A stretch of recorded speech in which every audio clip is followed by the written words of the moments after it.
नमस्कार, मैं हूं निकिता और आप देख रहे हैं सत्यहिंदी.com। चलिए एक नजर डालते हैं अब तक की सुर्खियों पर। केंद्रीय वित्त मंत्री निर्मला सीतारमण ने सवाल किया है कि अगर पितृसत्ता भारत में महिलाओं को आगे बढ़ने से रोक रही होती तो इंदिरा गांधी कैसे प्रधानमंत्री बन सकती थीं। सीतारमण ने शनिवार को CMS बिजनेस स्कूल के विद्यार्थियों से मुलाकात की और इस दौरान महिला सशक्तिकरण के बारे में पूछे गए सवाल का जवाब देते हुए वित्त मंत्री ने कहा कि पितृसत्ता एक अवधारणा है जिसका आविष्कार वामपंथियों ने किया है। उन्होंने कार्यक्रम में मौजूद छात्राओं को सलाह दी कि आप शानदार शब्दावली के बहकावे में ना आएं। यदि आप अपने लिए खड़ी होंगी और तार्किक ढंग से बात करेंगी तो पितृसत्ता आपको अपने सपने पूरे करने से नहीं रोकेगी। सीतारमण ने हालांकि स्वीकार किया कि महिलाओं को पर्याप्त सहूलियत नहीं मिल पाती और उन्हें और सहूलियतों की जरूरत है। बांग्लादेश में सांप्रदायिक तनाव बढ़ सकता है। दरअसल चटगांव स्थित इस्लामी संगठन हिफाजत-ए-इस्लाम ने इस्कॉन पर प्रतिबंध लगाने का आह्वान किया है। इसे लेकर भारत में निर्वासन पर रह रही बांग्लादेशी लेखिका तस्लीमा नसरीन ने शुक्रवार को एक्स पर पोस्ट कर कहा कि चटगांव में हाल ही में हुई एक रैली के दौरान समूह को हिंसक नारे लगाते हुए सुना गया, जिसमें कहा गया कि एक इस्कॉन को पकड़ो फिर कत्ल करो। इस्कॉन सदस्यों के सामने आने वाले खतरों के बारे में बताते हुए तस्लीमा नसरीन ने कहा कि हिफाजत-ए-इस्लाम ने आतंकवाद का आह्वान किया है। वे इस्कॉन सदस्यों को मारना चाहते हैं। लेखिका ने पूछा कि क्या इस्कॉन एक आतंकवादी संगठन है कि इसे प्रतिबंधित किया जाना चाहिए। उन्होंने इस बात पर जोर दिया कि वैश्विक स्तर पर मौजूद इस्कॉन ने कभी भी हिंसा को बढ़ावा नहीं दिया है। इस्कॉन दुनिया भर के कई देशों में मौजूद है और कहीं भी इसे इस तरह की समस्याओं का सामना नहीं करना पड़ता, लेकिन बांग्लादेश में ऐसा होता है। लेखिका ने इस्लामवादियों और जिहादियों को जिम्मेदार ठहराया जो दूसरे धर्मों के लोगों को बर्दाश्त नहीं कर सकते। बांग्लादेश में सांप्रदायिक तनाव बढ़ने को लेकर पश्चिम बंगाल के भाजपा नेता शुवेंदु अधिकारी ने अपनी चिंता व्यक्त की है और इसे इस्कॉन पर सुनियोजित हमला बताया है। चटगांव में एक जुलूस का वीडियो साझा करते हुए अधिकारी ने दावा किया कि कट्टरपंथी नारे लगा रहे थे कि इस बांग्ला में इस्कॉन के लिए कोई जगह नहीं है। भाजपा नेता ने कहा कि अगर कट्टरपंथी इस्कॉन पर हमला करने की सोच रहे हैं तो वे इसके परिणामों को झेल नहीं पाएंगे।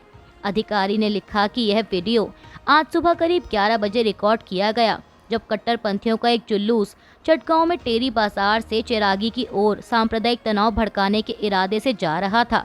वे जो नारे लगा रहे थे उन्हें सुनिए। इस बांग्ला में इस्कॉन के लिए कोई जगह नहीं है। इस्कॉन को जला दो, इस्कॉन के पते जला दो, इस्कॉन को नष्ट कर दो, इस्कॉन के पते ध्वस्त कर दो। आपको बता दें कि 5 नवंबर को सांप्रदायिक झड़पें तब शुरू हुई जब एक स्थानीय व्यापारी उस्मान अली ने कथित तौर पर फेसबुक पर इस्कॉन को आतंकवादी समूह बताते हुए पोस्ट किया, जिससे चटगांव के हजारी गली इलाके में हिंदू समुदाय में गुस्सा भड़क गया। जवाब में संयुक्त पुलिस और सेना बलों ने एक अभियान चलाया जिसमें लगभग 100 संदिग्धों को गिरफ्तार किया गया है।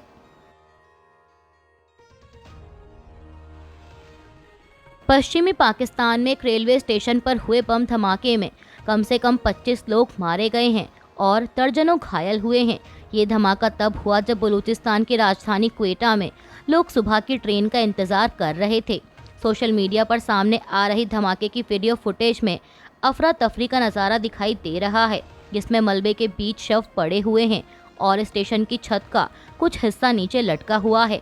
मीडिया रिपोर्ट्स के मुताबिक पाकिस्तान के चरमपंथी संगठन बलूचिस्तान लिबरेशन आर्मी ने इस धमाके की जिम्मेदारी ली है और कहा है कि उन्होंने सेना की एक इकाई को निशाना बनाकर धमाका किया था। वहीं पत्रकारों से बात करते हुए क्वेटा के कमिश्नर हमजा शफाकत ने कहा कि आतंकियों को हराना होगा। उन्होंने यह भी कहा कि आतंकवादी हताश होकर सॉफ्ट टारगेट पर हमला करते हैं। जब उनके लोगों को गिरफ्तार किया जाता है तो वो जवाबी कार्रवाई में हमला करते हैं। यह लड़ाई हम सबको लड़नी है। हम में सहन शक्ति है जिसे आप हमारी प्रतिक्रियाओं से देख सकते हैं। हमारी सभी टीमें पीड़ितों तक पहुंच चुकी हैं और जितना संभव हो सके वह उतने लोगों की जान बचाने की कोशिश कर रही हैं। आम आदमी पार्टी के राष्ट्रीय संयोजक अरविंद केजरीवाल ने शनिवार को डेरा बाबा नानक सीट पर होने वाले उपचुनाव को ईमानदार रंधावा और बेईमान रंधावा के बीच मुकाबला करार दिया और मतदाताओं से उनकी पार्टी का प्रतिनिधित्व करने वाले ईमानदार व्यक्ति को चुनने का आग्रह किया। आपको बता दें कि इस सीट पर आम आदमी पार्टी के गुरदीप सिंह रंधावा का मुकाबला कांग्रेस की जतिंदर कौर रंधावा और भाजपा के रविकरण सिंह कहलों से है। दरअसल जतिंदर रंधावा गुरदासपुर के सांसद सुखजिंदर सिंह रंधावा की पत्नी हैं।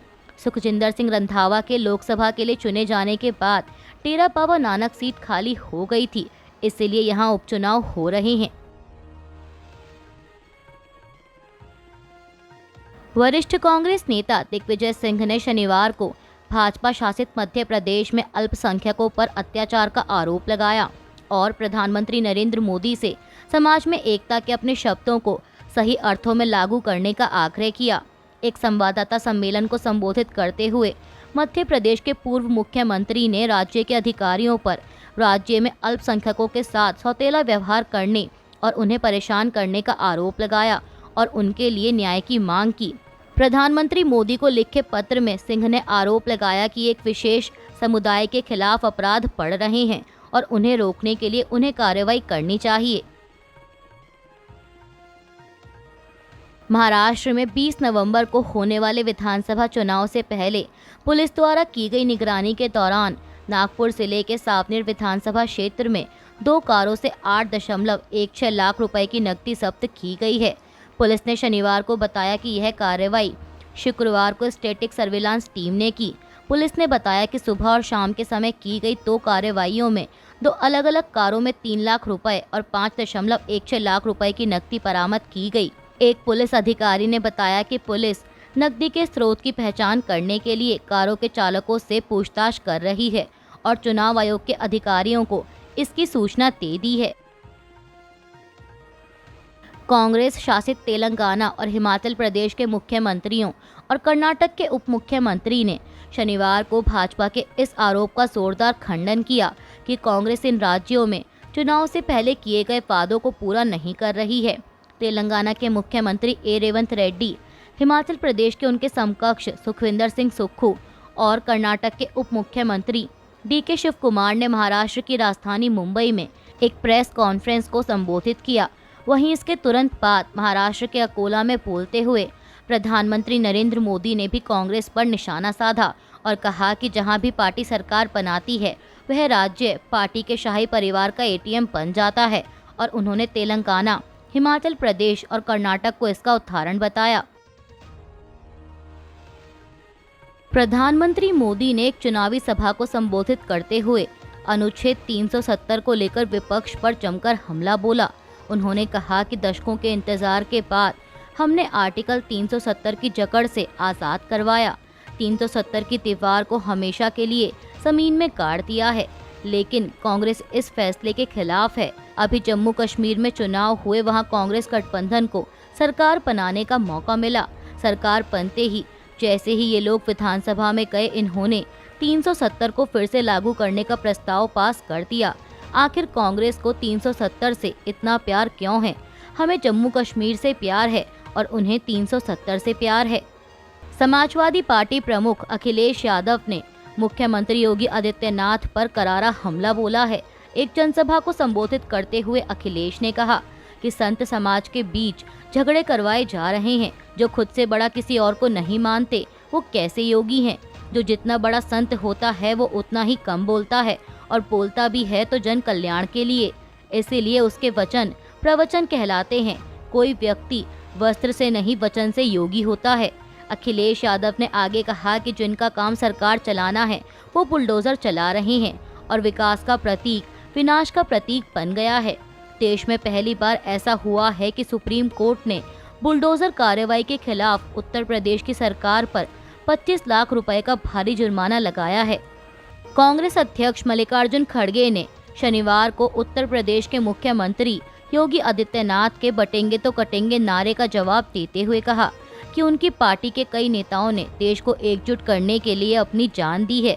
उन्होंने कहा कि जो लोग चाहते हैं कि देश एकजुट रहे वे कभी भी इस तरह की विभाजनकारी टिप्पणी नहीं करेंगे। महाराष्ट्र के नागपुर शहर में एक प्रेस कॉन्फ्रेंस को संबोधित करते हुए खड़गे ने भाजपा से योगी के नारे बटेंगे तो कटेंगे और प्रधानमंत्री नरेंद्र मोदी के एकता संदेश एक हैं तो सेफ हैं के बीच फैसला करने को कहा।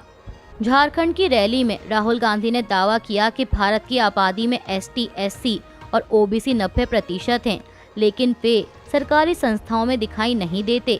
प्रधानमंत्री कभी दलितों और आदिवासियों से बात नहीं करते, लेकिन वे उद्योगपतियों के परिवार के सदस्यों की शादियों में शामिल होते हैं। राहुल गांधी ने कहा कि देश की संपत्ति का वितरण कैसे होता है, यह जानने के लिए जातिगत जनगणना जरूरी है। कांग्रेस नेता ने आगे दावा किया कि किसी भी कीमत पर आरक्षण पर 50% की सीमा हटाई जाएगी। प्रधानमंत्री मोदी ने पूंजीपतियों का जो कर्ज माफ किया है, उसके बराबर वित्तीय सहायता गरीबों को दी जाएगी। रक्षा मंत्री राजनाथ सिंह ने अप्रत्यक्ष रूप से कांग्रेस नेता राहुल गांधी पर हमला बोलते हुए कहा कि कांग्रेस के एक युवा नेता कहते हैं कि अगर हमारी सरकार बनी तो हम जातीय जनगणना कराएंगे। पहले देश की जनता को बताएं कि आप अगर जातीय जनगणना कराएंगे तो लोगों को आरक्षण का लाभ किस जाति को कितना देंगे, इसकी रूपरेखा देशवासियों के सामने पेश करें ताकि देश इस पर चर्चा कर सके। देश की जनता को बेवकूफ़ बनाकर राजनीति नहीं करनी चाहिए कि एक बार सामाजिक आर्थिक जाति जनगणना कराई गई थी, उस समय पता चला था कि भारत में 46 लाख जातियां यानी नस्लें थीं। हमास द्वारा संचालित सिविल डिफेंस एजेंसी के मुताबिक रात भर हुई इजरायली हवाई हमलों में कम से कम 14 लोगों की मौत हो गई है, जिसमें बच्चे भी शामिल हैं। हमास के प्रवक्ता का कहना है कि दक्षिणी शहर खान यूनिस में विस्थापित फिलिस्तीनियों के टेंट पर हुए हमलों में 9 लोगों की मौत हुई है। फिलिस्तीनी रेड क्रिसेंट ने मरने वालों की संख्या की पुष्टि की है। वहीं दूसरे हमले में 5 लोगों के मारे जाने की खबर है। ये लोग पूर्वी गजा के शहर में एक पुराने स्कूल में शरण लेकर रह रहे थे। अभी के लिए बस इतना ही। बाकी की खबरों के लिए बने रहिए सत्यहिंदी.com के साथ।